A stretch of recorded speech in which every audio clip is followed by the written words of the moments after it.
आपको मालूम है कि मैं सामाजिक विज्ञान में आपको कई पाठ करा चुका हूँ। आज भाग 2 भूगोल में अध्याय दूसरा लेते हैं, जिसका नाम है भारत का भौतिक स्वरूप। क्या नाम है? भारत का भौतिक स्वरूप। चलो, इसे लेते हुए इसके सारांश में मैं अपने शब्दों में तुमको समझा रहा हूँ, इससे पाठ से संबंधित, क्योंकि इसकी पाठ की PDF में आपको भेज रहा हूँ। इसे आप खुद पढ़ेंगे और इसके लीजिए, इसे समझते हैं। जैसा भारत एक ऐसा देश है जहाँ पर अनेक प्रकार या भिन्न भिन्न प्रकार की भू आकृतियाँ प्राकृतिक रूप से मौजूद हैं। क्या है? भू आकृतियाँ या ज़मीन पर जो आकृतियाँ हैं ये अनेक प्रकार से हैं। यहाँ के भौगोलिक क्षेत्र में विभिन्न प्रकार के शैल मौजूद हैं। जैसे कुछ संगमरमर की तरह कठोर हैं तो कुछ सेल खड़ी की तरह मुलायम। यहाँ अनेक प्रकार की मिट्टियाँ पाई जाती हैं। भारत का प्रायद्वीपीय हिस्सा सबसे प्राचीन जो हिस्सा है। भूभाग जो क्षेत्र है गोंडवाना भूमि का एक हिस्सा है, यानी एक भाग है। ये भाग पृथ्वी की सतह का सबसे पुराना भाग है। कौन सा? सबसे पुराना भाग है। इसके विपरीत हिमालय का पूरा क्षेत्र एक नई स्थलाकृति का भाग है। क्या है? इसके अलावा जो हिमालय का जो पूरा क्षेत्र है वो एक स्थलाकृति का हिस्सा है। भारत के मैदान जलोढ़ विक्षेपों से निर्मित हैं। यानी जलोढ़ का मतलब है जो जितनी भी नदियां हैं अपने साथ बहाकर मिट्टी लाती हैं, और वो जो मिट्टी बहकर आती है बहाव कम होने के बाद वहाँ पर वो जम जाता है, तो इसे बोलते हैं जलोढ़ निक्षेपों से बना हुआ है। इसलिए हम आगे चलते हैं। भाग अब लेते हैं आपको कि भारत की भौगोलिक आकृतियाँ, भारत की भौगोलिक आकृतियों के बारे में समझाते हैं।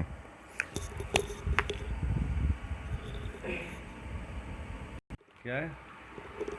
हाँ, लीजिए, क्या बताया? भारत की भौगोलिक आकृतियाँ। इसमें लेते हैं भारत के क्षेत्र को निम्नलिखित वर्गों में विभाजित किया जा सकता है या किया गया है, ये समझेंगे आप। नंबर 1 है पर्वतीय क्षेत्र, जो पर्वतों से बना हुआ पर्वतीय क्षेत्र है, जहाँ पर पहाड़ हैं। नंबर 2 है उत्तर का मैदान। नंबर 3 है प्रायद्वीपीय पठार। नंबर 4 है भारतीय मरुस्थल। नंबर नेक्स्ट तटीय मैदान। नेक्स्ट द्वीप समूह। अब हम सबसे पहले लेते हैं आपको पर्वतीय क्षेत्र। क्या लेते हैं हम? सबसे पहले कौन सा क्षेत्र लेते हैं? पर्वतीय क्षेत्र। पर्वतीय क्षेत्र में आपको समझाते हैं। हिमालय के रूप में यह क्षेत्र पश्चिम से सिंध से लेकर पूर्व में ब्रह्मपुत्र तक फैला हुआ है। यह पर्वत श्रेणी 2400 किलोमीटर लंबाई में फैली है। सबसे ऊंचे पर्वत शिखर इस क्षेत्र में मौजूद हैं। हिमालय को 3 भागों में बांटा गया है या बांट सकते हैं। सबसे पहले लेते हैं हिमालय या हिमाद्र, सबसे उत्तर में है। हिमाद्र मतलब बर्फ से बना हुआ। इसमें सबसे ऊंचे शिखर हैं। इसके दक्षिण में हिमाचल या निम्न हिमालय है। इसी में कश्मीर की घाटी व हिमाचल के कुछ भाग हैं। सबसे बाहरी श्रृंखला को शिवालिक भी कहते हैं। क्या? शिवालिक का नाम दिया गया है। हिमाचल व शिवालिक के बीच पाए जाने वाले लंबवत भाग को दून कहा जाता है या दून कहते हैं। दून के नाम से जानते हैं। ब्रह्मपुत्र हिमालय की सबसे पूर्वी सीमा बनाती है। ब्रह्मपुत्र हिमालय की सबसे कौन सी सीमा बनाती है? पूर्वी। यहाँ की पहाड़ियाँ उत्तर पूर्वीय राज्यों से होकर निकलती हैं या गुजरती हैं। यहाँ पर घने जंगल हैं। इन पहाड़ियों में क्या है, बहुत घने जंगल मौजूद हैं। पूर्वी भाग में पटकाई, नागा, मिजोरम व मणिपुर की पहाड़ियाँ भी सम्मिलित हैं। अब हम सबसे पहले लेंगे उत्तर का मैदान। उत्तर के मैदान के बारे में हम आपको समझाते हैं। उत्तर का मैदान जैसे कि सिंध गंगा, क्या सिंध गंगा और ब्रह्मपुत्र तथा इसकी सहायक नदियाँ इस क्षेत्र में 3 प्रमुख नदी प्रणालियों का निर्माण करती हैं। ये पूरा क्षेत्र जलोढ़ मिट्टी से बना है। किससे बना है? जलोढ़ मिट्टी। आप समझ गए होंगे, इसमें जलोढ़ मिट्टी का मतलब हुआ है जो सहायक नदियां हैं, इसका जो क्षेत्र है जहाँ पर पानी अपने साथ बहाकर मिट्टी लाती हैं, वो जम जाता है और जलोढ़ मिट्टी से बना है। इसी कारण ये क्या है, अत्यंत उपजाऊ मैदान है। इसीलिए कहते हैं नदियों के किनारे सबसे उपजाऊ हमारा क्षेत्र क्या है। जैसे गंगा यमुना के बीच का सबसे बड़ा क्षेत्र क्या है, उपजाऊ है। गंगा यमुना के साथ का क्या है, उसका मतलब होगा कि वहाँ जलोढ़ मिट्टी अपने साथ आती है, वो जम जाती है और सबसे उपजाऊ होती है। ये पूरा मैदान समतल स्थल के रूप में जाना जाता है। ये समतल है, स्थल है। सिंध के क्षेत्र में 2 आबों की संख्या काफ़ी अधिक है। गंगा का मैदान घग्गर व तिस्ता नदियों के बीच है।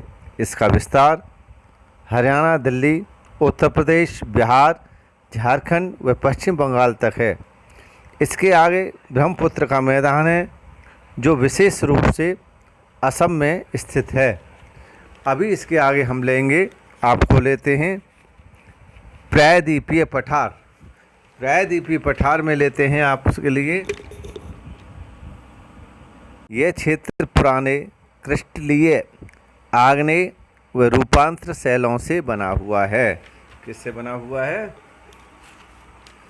ये किससे बना हुआ? क्रिस्टलीय, आग्नेय व रूपांतर शैलों से बना हुआ है या निर्मित है। ये सबसे अधिक पुराना भूभाग है। इस पठारी भाग को हम कह सकते हैं या बांट सकते हैं, 2 हिस्सों में बांटा गया है। मध्य उच्च भूमि तथा दक्कन का पठार। मध्य उच्च भूमि में ही मालवा का पठार, बुंदेलखंड और छोटा नागपुर के पठार हैं। नर्मदा नदी के दक्षिण में त्रिभुजाकार भूभाग को दक्कन का पठार कहते हैं। दक्षिण के पठार के पूर्वी व पश्चिमी भाग में पूर्वी घाट व पश्चिमी घाट भी स्थित है। पश्चिमी घाट पूर्वी घाट की अपेक्षा ऊंचा है। क्या है? पश्चिमी घाट पूर्वी घाट की अपेक्षा ऊंचा है। इन्हें केवल दर्रों द्वारा ही पार किया जा सकता है। दर्रों का नाम। पूर्वी घाट का सबसे ऊंचा शिखर महेंद्रगिरी है। इसकी ऊंचाई 1500 मीटर है। अभी लेंगे हम आपको भारतीय मरुस्थल। भारतीय मरुस्थल में लेते हैं, आपकी ओर ले चलते हैं। इसमें आपको बताएंगे अरावली पहाड़ियों की दूसरी और पश्चिम में थार का मरुस्थल स्थित है। इन क्षेत्रों में 150 मिलीमीटर से भी कम वर्षा होती है। कितनी? बहुत कम वर्षा होती है यहाँ पर। इस क्षेत्र में रेतीली हवाएं चलती हैं, यानी रेत भरी हवाएं चलती हैं जो अपने साथ इतना और कुछ शुष्क जलवायु होने की वजह से कारण यहाँ नाम मात्र की वनस्पति पैदा होती है। यानी जो वनस्पति होती है, हरियाली होती है, नाम मात्र की होती है। रेत होता है। नदियों का प्रवाह भी वहाँ पर समुद्र तक नहीं पहुँच पाता। अब इसके अलावा इनका जल बालू में ही सूखकर क्या हो जाता है? विलीन हो जाता है। बालू अब उस जल को सोख लेती है। बालू के टीले यहाँ बहुत बड़ी मात्रा में पाए जाते हैं। अब इसमें आया है आपका तटीय मैदान। तटीय मैदान की ओर ले चलते हैं या समझाते हैं आपको तटीय मैदान के बारे में। पूर्वी घाट और पश्चिमी घाट के साथ साथ समुद्री किनारों या किनारे तक संकीर्ण पट्टी का विस्तार है। क्या है? बहुत संकीर्ण पट्टी का विस्तार है। छोटी पट्टी है यहाँ पर, जिसको तटीय मैदान का नाम से भी जानते हैं या कहते हैं। पश्चिमी तट पर पश्चिमी घाट व अरब सागर के जो बीच में क्या है, पश्चिमी तट और पश्चिमी घाट में अरब सागर के बीच में यह स्थान स्थित है। इसी प्रकार पूर्वी घाट और बंगाल की खाड़ियों के मध्य में ये लेते हैं पूर्वी तट तक स्थित है। पश्चिमी तट कोंकण, कन्नड़ व मालाबार नामक 3 भागों में बांटा गया है या विभाजित है। पूर्वी तट उत्तरी ये क्या आपका लेते हैं, आपको पूर्वी तट और उत्तरी सरकार और रूप में जानते हैं। पूर्वी तट पर महानदी गोदावरी, कृष्णा और कावेरी नदियां बड़े बड़े डेल्टाओं का निर्माण करती हैं। अब आपको ले चलते हैं, अंत में समझाते हैं आपको। एक हेडिंग रह गया द्वीप समूह। द्वीप समूह के बारे में समझाते हैं। द्वीप समूह को समझाते हैं। मुख्य स्थल भाग के साथ ही भारत के क्या राष्ट्रीय क्षेत्र में सागर से स्थित अनेक द्वीप भी शामिल हैं। क्या है? मुख्य स्थल भाग के साथ ही भारत के राष्ट्रीय क्षेत्र में जो क्षेत्र आता है, इसमें सागर का में जो द्वीप समूह है वो सागर भी है। इसमें इन सभी द्वीपों को 2 भागों में बांटा गया है या प्रशासनिक रूप में 2 केंद्र प्रशासित क्षेत्रों में रखा गया है। कितने विभाजित किया है और केंद्र प्रशासित क्षेत्रों में प्रशासनिक दृष्टि से देखते हैं इसे। इसके अलावा गंगा के मुहाने पर पूर्वी व पश्चिमी तटों व खंभात व मन्नार खाड़ियों में भी टापुओं का बहुत बड़ा अस्तित्व है या टापू हैं। अंडमान और निकोबार द्वीप समूह विवर्तनिक व ज्वालामुखी प्रकार का है। जब लक्षद्वीप प्रवाल भित्ति से बना हुआ है। अंडमान का तापमान लगभग कितना रहता है? 35 सेंटीग्रेड रहता है और वहाँ पर क्या होता है?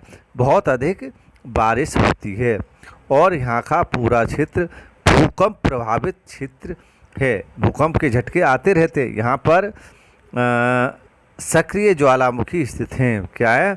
ज्वालामुखी जो उद्गार होता है वो थोड़ा सक्रिय रहते हैं, यानी निकलता है उद्गार, लावा निकलता रहता है। वर्ष में 2017 में बैरन आइलैंड स्थित ज्वालामुखी ने भयंकर आग व लावा उगला था। यानी बहुत तेज़ी से जो ज्वालामुखी उद्गार हुआ था, बहुत तेज़ी से हुआ था। ज्वालामुखी अपने साथ क्या निकालता है? लावा और आग निकालता है। लक्षद्वीप अरब सागर में है। लक्षद्वीप के कहाँ पर है? अरब सागर में। इसमें 43 द्वीप शामिल हैं, जिसमें से केवल 11 में ये क्या कहते हैं आपको 11 द्वीपों में लोगों का निवास है, वहाँ पर लोग रहते हैं। इस द्वीप समूह के चारों ओर का समुद्र जलीय जीवन से भरपूर है। क्या है? द्वीप चारों तरफ द्वीप में क्या है? समुद्र से घिरा हुआ, बीच में टापू होता है, वहाँ पर निवास है। कितने में? 11 में। इस प्रकार हम जान सकते हैं या देख सकते हैं हमने भारतवर्ष में अनेक भू आकृतियों का देश है। इसीलिए क्या कह सकते हैं हम, भारत जो क्षेत्र है विभिन्न प्रकार की आकृतियाँ वाला देश है। यहाँ पर क्या समतल मैदान भी हैं, पठार भी हैं और आपके समतल मैदान भी हैं, पहाड़ी क्षेत्र भी हैं, समुद्र भी है और विभिन्न भारत का ये धरोहर है। विभिन्न आकृतियों की ये धरोहर है भारत। पर्वतीय क्षेत्र जहाँ जल व वनों का प्रमुख स्रोत है। पर्वतों में क्षेत्र हैं, जब यहाँ पहाड़ी क्षेत्र हैं, यहाँ पर वन अधिक पाए जाते हैं, वर्षा अधिक होती है। तो मैदान देश को अन्न व चारा क्या कराते हैं? ये उपलब्ध कराते हैं। किस लिए कराते हैं? वहाँ से जो बहकर जो नदियाँ निकलती हैं वो मैदानी क्षेत्र में आती हैं और इसलिए वहाँ पर जो नदियों के आसपास क्या होता है, अधिक पैदावार होती है, की जाती है। इसी प्रकार पठारी भागों से खनिजों की भी प्राप्ति होती है। क्या होता है, खनिजों की प्राप्ति होती है, अनेक प्रकार के खनिज प्राप्त होते हैं। तटीय क्षेत्र मत्स्य पालन के क्षेत्र हैं। क्या है, तटीय जो क्षेत्र हैं यहाँ पर मछली पाली जाती हैं।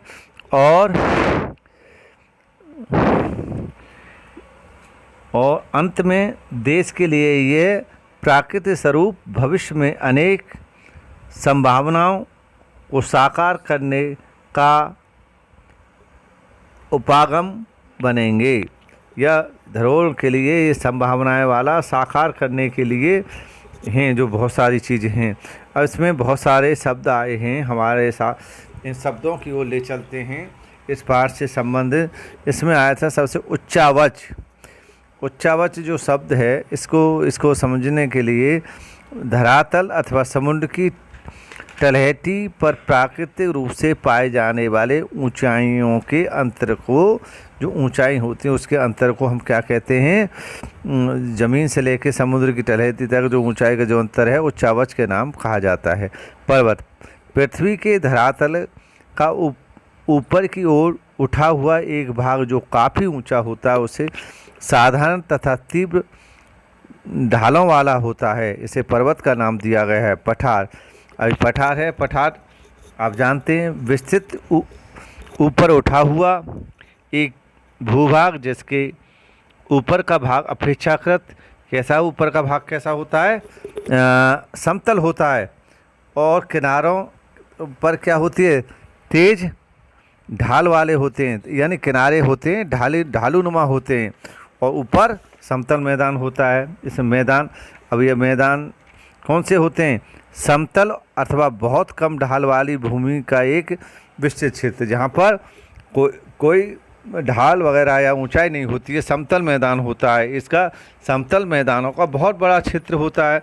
जैसे हमारे यहाँ पर है गंगा का मैदान है जहाँ पर खेती की जाती है, इसे समतल कहते हैं। जलोढ़ मैदान नदियों द्वारा बहकर लाई गई महीन काप या जलोढ़ मिट्टी के निक्षेपण से बना समतल भूभाग, जहाँ पर जल में बहकर जो मिट्टी आती है और वो समतल मैदान में बहाव धीमा पड़ जाता है और उस बहाव धीमे पड़ने के कारण मिट्टी जमना शुरू हो जाती है, तो समतल मैदान में निर्माण करती है। इसे जलोढ़ मैदान का नाम कहा गया है। युवा नवीन पर्वत हिमानी, इसके में कहेंगे हम भूपटल के नवीनतम दौर से बने हुए मोड़दार या बलित पर्वत जैसे हिमालय, आल्पस, अब हिमानी शब्द आया है। हिमानी का मतलब आप जानते हैं हिम या बर्फ़ का ढेर या बर्फ़ से बना हुए पहाड़ गुरुत्वाकर्षण के कारण अपने मूल स्थान से एक निश्चित मार्ग के सहारे धीरे धीरे गतिशील होता है। क्या होता है उसका, बर्फ़ से पहाड़ का क्या होता है, धीरे धीरे वो पिघलते रहते हैं। भ्रंश का कारण क्या है, आंतरिक हलचलों की वजह से भूपृष्ठ पर पड़ी दरारें जिनके सहारे चट्टानें खिसक जाती हैं या चट्टानें अपना स्थान वहाँ से छोड़ देती हैं। भूवर्गीय पृथ्वी के भीतर उत्पन्न होने वाली शक्तियाँ जो धरातल की भू आकृतियों में फैली हुई हैं परिवर्तन के लिए मानी जाती हैं। भूवर्गीय प्लेट पर्वतीय प्लेटों की गति की वैज्ञानिक तौर पर, जिससे स्थलमंडलीय प्लेटों की हलचलों की जानकारी मिलती रहती है। अब एक शब्द है भूसन्नति। भूसन्नति जो शब्द आया है इसका मतलब है भूपट्टी के बहुत बड़े बृहत गर्त जो सैकड़ों किलोमीटर तक फैले होते हैं। इसमें भूपट्टी के जो गर्त जो सैकड़ों किलोमीटर तक फैले होते हैं, जिसका तल दोनों किनारों की भूसहितियों से अपर्दित मलबे के निक्षेपण से धीरे धीरे धंसता रहता है यानी बैठता रहता है। वलय वलय का पृथ्वी की प्रॉपर्टी का दबाव पड़ने से किसी क्षेत्र की शैल परतों में पड़ने वाले मोड़ वलन का नाम कहते हैं। मोड़ जो घूम जाता है। स्थल मंडलीय प्लेट दुर्बलतम मंडल के ऊपर तैरने वाले महाद्वीप भूपृष्ठ या महासागरीय अधः स्थल के बहुत बड़े क्षेत्र या भूभाग। लैगून, लैगून शब्द है। लैगून का मतलब है खारे पानी की झील। यह लैगून का मतलब खारे पानी की झील जो समुद्र से बालू अवरोधों तथा समुद्री जीवों के कारण बनी हुई होती है। नहीं, झील का मतलब लैगून समझ गए आप? खारे पानी की झील जो समुद्र से बालू अवरोधों और समुद्री जीवों के कारण वो बन जाती है। अब झील आया एक जल राशि जो पृथ्वी की सतह के गर्त या गड्ढे में हो या चारों ओर से पूर्णतः स्थल से घिरी हुई हो, झील कहते हैं। चारों तरफ स्थल हो, जमीन हो और वो गहरा स्थल बना हुआ हो, वहाँ पानी भरा हो तो उसे झील का नाम देते हैं। निमज्जन धरातल की सतह के नीचे धंसने की क्रिया निमज्जन कहलाती है। आग्नेय शैल, अवसादी शैल, कायांतरित शैल, 3 प्रकार की शैलों का नाम दिया गया है। अब आग्नेय शैल को हम बताते हैं। आग्नेय शैलें क्या होती हैं? वे प्राथमिक शैल जो मैग्मा या लावा के पृथ्वी की सतह या पृथ्वी के भीतर जम जाने से बनती हैं। अवसादी शैल आई हैं। अवसादी शैल शब्द आया है। अवसादी शैलों से बनी हुई शैल जिसकी प्राय परतदार संरचना होती रहती है। कायांत्र शैल पहले पूर्व में निर्मित जो पहले से बनी हुई आग्नेय अथवा परतदार शैलों पर अधिक दबाव या ताप के कारण भौतिक तथा रासायनिक रूपांतरित या परिवर्तन द्वारा बनी होती हैं।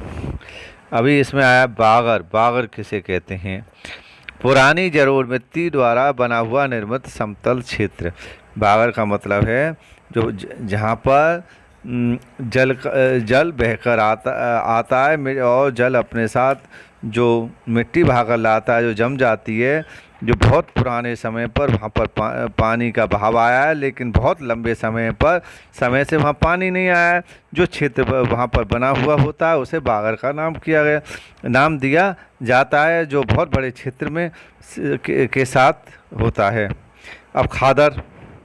खादर का मतलब होता है जहाँ पर नदियाँ अपने साथ जो जलोढ़ मिट्टी को बहकर पहाड़ों से जो अपने साथ लाती हैं, वहाँ पर जो समतल मैदान से होकर बहती हैं, उस समतल मैदान में जो मिट्टी जमती रहती है, जो उसके साथ साथ वहाँ पर पानी जल बहता रहता है और अपना आकार बढ़ाता रहता है।